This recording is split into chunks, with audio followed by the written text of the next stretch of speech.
Hi மக்களே, welcome to PKM Lakshmi channel. இன்றைக்கி நம்ம சேனலில் இங்கே பாருங்கள், மலை மாதிரி குமிஞ்சிருக்குதா. இது எல்லாமே உங்களுக்கு தான். இது எல்லாமே நாளைக்கு போஸ்ட் பண்ணிடுவேன். உங்களுக்கு நாளைக்கு போஸ்ட் பண்ணால் ஒரு 2 டேஸில் உங்கள் கைக்கு கிடச்சிரும். நிறைய பேர் எனக்கு அட்ரஸ் மட்டும் அனுப்பிட்டு கொரியர் அந்த கூகுள் பே ஸ்க்ரீன்ஷாட் அனுப்பாதவங்களுக்கும் நான் அனுப்பலை. அதே மாதிரி கூகுள் பே பண்ணிவிட்டு அட்ரஸ் மட்டும் அனுப்புனவங்களுக்கும் நான் அனுப்பலை. இப்போ இது வரைக்குமே நமக்கு கரெக்டாக அட்ரஸும் ஃபோன் நம்பர், ஏன்னா ஒவ்வொருத்தங்களுக்கும் தனித்தனியாக நான் ஃபோன் பண்ணி எங்கள் அட்ரஸ் அனுப்பலைங்க, எங்கள் Google Pay number Google Pay screenshot அனுப்புங்கன்னு தனித்தனியாக என்னால் சொல்கிறதுக்கு முடியல. அதனால் இனிமேல் யார் அனுப்புகிறாங்களோ, தேவைப்படுறவங்க ரெண்டையுமே யார் அனுப்புகிறாங்களோ அவங்களுக்கு தான் இனிமேல் நான் பேக் பண்ண போகிறேன். இவங்கெல்லாம் பார்த்திங்கன்னா இதுலேயுமே ஒரு பாதி பேர் ஏதாவது ஒன்று தான் அனுப்புவாங்க. திரும்ப நான் கேட்டதுக்கப்புறம் தான் திரும்ப அனுப்புனாங்க. எனக்கு அது ஒவ்வொன்றும் எடுத்து எடுத்து கஷ்டமாக இருக்குது, ரொம்ப கஷ்டமாக இருக்குது. உங்களுக்கு இதுவே ரொம்ப டைம் ஆகுது. இடுப்பெல்லாம் பயங்கர பெயினாக இருக்குது ஒட்டுறதுக்கு. இதில் வேறு நம்ம அதுலேயும் ஒரு 1 ஹவர் வேஸ்ட் பண்ணி அதில் உட்காந்துக்கிட்டு ஒவ்வொருத்தங்களுக்காக ஃபோன் பண்ணி மெசேஜ் பண்ணி இதை அனுப்புங்க அதை அனுப்புங்கன்னு சொல்கிறது ரொம்ப எனக்கு சிரமமாக இருக்குது. ஏன்னா சில பேருக்கு தெரிய மாட்டேங்குது. நான் இத்தனைக்கும் எங்களோட குரூப்பில் இருக்கிற நண்பர்களே பாதி பேர் எனக்கு சரியாக அனுப்பலை, ரெஸ்பான்ஸ் பண்ணல.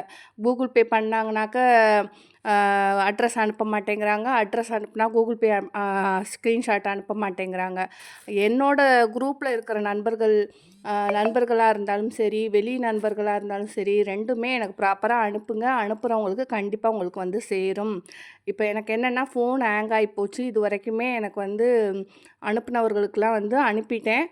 இப்போ திரும்ப யாராவது பணம் அனுப்பிச்சிருந்தீங்க அப்படின்னா தயவு செஞ்சு அதை ஸ்க்ரீன்ஷாட் எனக்கு அனுப்பி அட்ரஸ் திரும்பவுமே எனக்கு அனுப்புங்க. அப்புறம் நம்ம வீடியோவை பார்க்கவே மாட்டேங்கிறீங்க, முழுசாகவே பார்க்கறது கிடையாது. முழுசாக பார்க்காம அரைகுறையாக என்ன கண்டென்ட்டு மட்டும் அதை மட்டும் போய் பார்த்துட்டு உடனே வெளியில் வந்துடுறீங்க. அதனால் நிறைய பேருக்கு நான் என்ன விதை கொடுக்குறேனே தெரியாமல் வித்தியாசமாக என்கிட்ட இல்லாத செடியெல்லாம் கேட்குறீங்க, இல்லாத விதையெல்லாம் கேட்குறீங்க. தயவு செஞ்சு அதை கொஞ்சம் பாருங்கள். பார்த்துட்டு அதுக்கப்புறமேட்டு என்ன விதை வேணும்ன்ட்டு கேளுங்க. பாதி பேர் பார்க்குறதே கிடையாது. எதுக்காக நம்ம அவங்க சேனலை போய் பார்க்கணும்? அதனால் சரி, நமக்கு என்ன தேவை, விதை தேவையா, என்னென்ன கொடுக்குறாங்களா அப்படின்னு நம்ம சொல்லக்கூடிய அந்த ஃபுல் டீட்டெயிலை முழுசாகவே கேட்குறதும் கிடையாது, பார்க்குறதும் கிடையாது. ஏதோ தோணுதா அந்த ஒரு விதை மட்டும் கொடுக்குறாங்களா, அதை மட்டும் நம்ம நம்பரை கொடுத்து அனுப்பிடுவோம். என்ன விதை கொடுக்குறாங்கன்னு பார்க்குறது கிடையாது, என்ன பேசுகிறாங்கன்னு பார்க்குறது கிடையாது முழுசாக. இப்படி பண்ணுனா நான் எப்படி தான் அனுப்புறதுன்னு எனக்கும் தெரியல. ஏன்னா கொஞ்சம் சிரமத்தை அதிக சிரமமாக்குறீங்க, அவ்வளோதான். சரி, ஓகே மக்களே, இன்றைக்கி என்னென்ன விதை யார் யாருக்கு பகிர போகிறேன்ட்டு நேம் லிஸ்ட்டோட சொல்ல போகிறேன். அது பார்த்திங்கனாக்கா உங்களுக்கு வந்திருக்கவங்க தயவு செஞ்சு வந்திருக்குன்னு கமெண்ட் பண்ணுங்கள். ஏன்னா கஷ்டப்பட்டு அதை விதைகள்லாம் பேக் பண்ணி அட்ரஸ் எழுதி அதை ஒட்டி உங்களுக்கு அனுப்புகிறேன்னாக்க எனக்கு கஷ்டம். அந்த கஷ்டம் நீங்கள் அந்த மாதிரி சொல்லக்கூடிய ஒரு சில வார்த்தைகள்னால எனக்கு கொஞ்சம் ஹாப்பியாக இருக்கும். பரவாயில்ல, நான் வந்திருக்குன்னு சொல்லியிருக்காங்களே அப்படின்னு சொல்லிட்டு.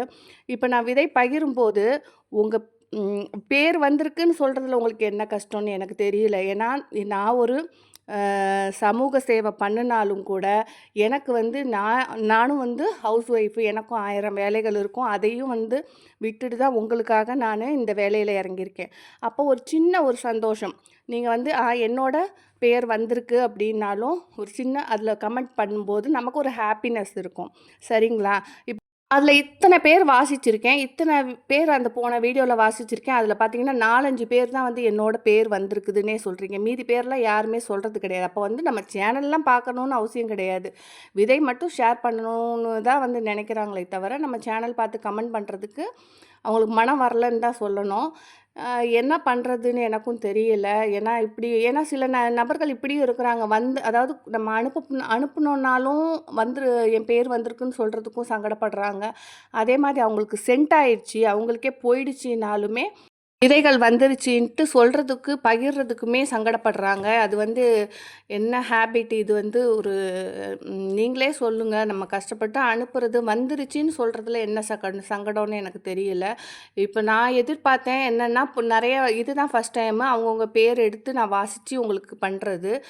பேர் எடுத்து வாசித்து பண்ணும்போது நீங்கள் என்ன பண்ணுவீங்கன்னா, எனக்கு சரி சொல்லுவீங்க, ரிப்ளை பண்ணுவீங்க. ஏன்னா நிறைய பேர் சொல்கிறாங்க இல்லையா, நீங்கள் விதைகள் அனுப்பாமலே வந்து சும்மா வந்து கொஞ்சம் பேருக்கு அனுப்புகிறாங்க அப்படின்னு. அந்த மாதிரி சொல்லும்போது மனம் கஷ்டமாக இருக்கிறதுனால தான் சரி யாருக்கு அனுப்புகிறோன்னு அவங்க நேமை நம்ம சொன்னோன்னாக்கா அந்த நேமில் இருக்கிறவங்க கமெண்ட் பண்ணுவாங்க. அப்போ இத்தனை பேருக்கு பகிர்றோன்னு நமக்கு தெரியும், மற்றவர்களுக்கும் தெரியும். அதாவது வெறும் வாயில் வந்து அவள் கொடுக்குற கணக்காக வந்து நம்ம எதுக்கு மற்றவங்க பேச்சுக்கு இடம் கொடுக்கணும், அது கொடுக்கக்கூடாதுங்கிறதுக்காக தான் ஒவ்வொரு இந்த இந்த வாட்டி வந்து நேம் லிஸ்ட்டோடு நம்ம சொல்லலாம் அப்படின்னு சொல்கிறேன். தயவு செஞ்சு உங்கள் நேம் வந்ததுன்னா என்னோட நேம் வந்திருக்குன்னு தயவு செஞ்சு கமெண்ட் பண்ணுங்கள். 2வது இன்றைக்கி பார்த்திங்கன்னா என் பொண்ணுக்கு வந்து பெரிய சடங்கு வைக்கணுங்கிறதுக்காக மண்டபம் பார்க்கணுன்னு போயிருக்கோம். இந்த 2 மண்டபத்தில் எது நல்லா இருக்குன்னு நீங்கள் எல்லோரும் கமெண்ட் நிறைய பண்ணுறீங்களோ அந்த மண்டபம் தான் நான் கண்டிப்பாக வந்து புக் பண்ண போகிறேன். அதனால் நீங்கள் கமெண்ட் பண்ணுங்கள், ஃபுல்லாக பார்த்துட்டு கமெண்ட் பண்ணுங்கள்.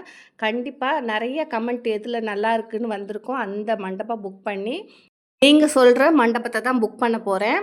அப்புறம் பார்த்தீங்கன்னாக்கா இந்த மண்டபம் 2மே நல்லா இருக்குது. ஒன்று பார்த்தீங்கன்னாக்கா ஏசி மண்டபம் நல்லா கொஞ்சம் ஹாலும் கொஞ்சம் ஓரளவு மீடியமாக இருந்தது. ஒரு 200 பேர் வர்ற அளவுக்கு இருந்தது.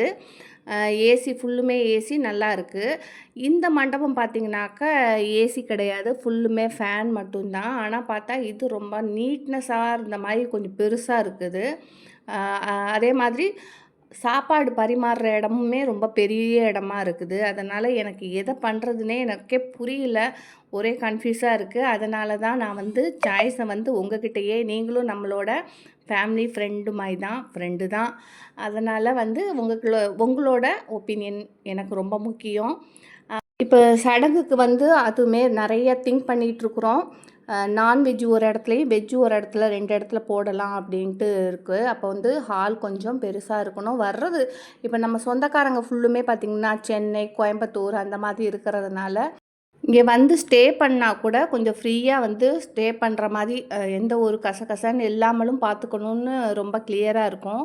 ஏன்னா ஒரே பொண்ணு சடங்கு வைக்கும்போது ஒன்று அவங்க அப்பா பார்த்து பண்ணிகிட்ருக்கிறாரு. என் பொண்ணுக்கு இது தான் பண்ணணும், என் பொண்ணுக்கு வந்து இப்படி பண்ணணும், நல்லா காஸ்ட்லி 1 லேக்கில் சேரீ எடுக்கணும், அப்படி பண்ணணும் இப்படி பண்ணணுன்னு ரொம்ப சூப்பராக ஒரு அரேஞ்ச்மெண்ட்லாம் பண்ணிகிட்ருக்கிறாரு. எனக்கும் வந்து ஹாப்பியாக இருக்குது. இப்போ ஏன்னா டிசைட் பண்ணிட்டோம் என்ன தேதி எப்போ வைக்கிறதுன்ட்டு.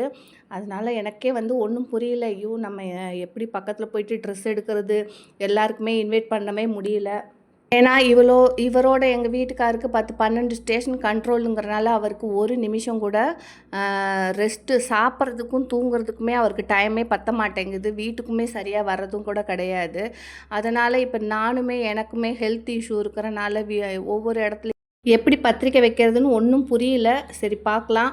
அப்புறம் பார்த்திங்கன்னா செப்பல் வாங்குறதுக்கு செப்பல் கடைக்கு வந்தாச்சு. இங்கே எனக்குமே செப்பல் 2 ஜோடி எடுத்துகிட்டு பாப்பாவுக்கு ஒரு 4 ஜோடி எடுத்துகிட்டு இங்கேருந்து கிளம்புறோம். ஓகே, நமக்கு அனுப்புனவங்க எல்லா நேம் லிஸ்ட்லாம் எடுத்துட்டேன். இப்போ படிப்பாங்க பாப்பா.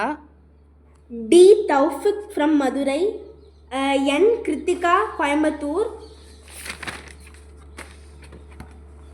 Mrs R Salomi Swarna Niranjana Tenkasi district, Subbulakshmi Karur, S Maheswari Madurai, Anitha Kishorkumar Kodambakkam, NS Nandini Devi Nagercoil, Sridevi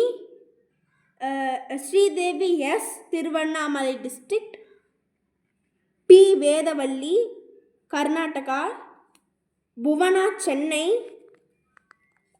D Rajam Ramanathapuram district, M Arundhathikumar Tiruppur, A Thanvarsha Trichy, ஜப Sathyakumari Chennai, Rajaganapathi Salem, G Narasimhan Chennai, P Kausalya Coimbatore, M Dileep Kumar Pondicherry, R Gomathi Priya Namakkal district. Anushiya Salem. Suchitra Perambalur district. J Vijin Kanyakumari district.